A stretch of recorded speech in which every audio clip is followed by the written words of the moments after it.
Harry Potter made her world famous, an author credited with encouraging a generation of young readers. But J.K. Rowling says it's also important to change children's lives in other ways. Her charity Lumos aims to help the millions of children living almost forgotten in institutions around the world, often because of their disability. Jo, you're asked to get involved in so many causes, and you know there are so many issues that could benefit from your support. Why this one?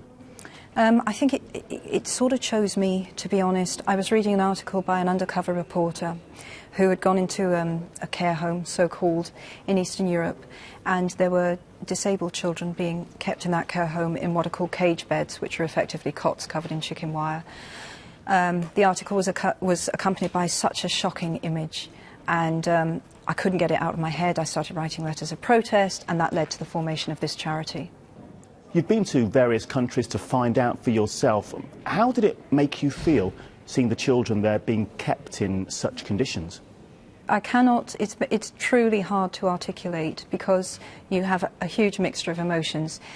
To an extent you feel quite outraged, you feel guilty that you didn't know about it before, because this is an immense issue. 8 million children globally are being raised in institutions. I can't pretend that at times I didn't feel compelled almost to say to this child, right, come home with me. Yeah, incredibly sad, sometimes angry. It was tough, very tough actually. Is it practical to believe that this one charity can make a genuine, significant difference?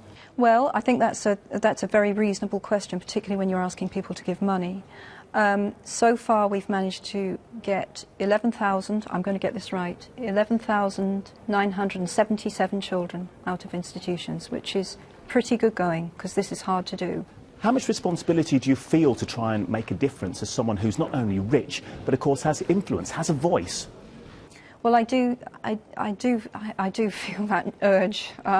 Sometimes it gets the better of me, and I take on things that are big and difficult, like Lumos. But I think that what's the point in being alive if you don't try and make things better, really?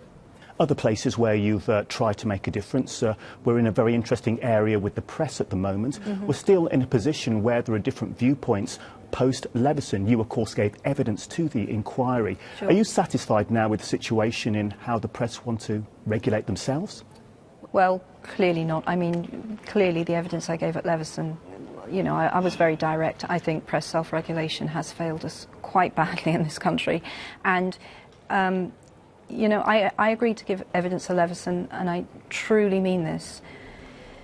And I think I said this at the time. It's really about people who can't afford to go to court. And the current situation? Well, we're in a state of flux. It's a very interesting position at the moment. Let's see what happens.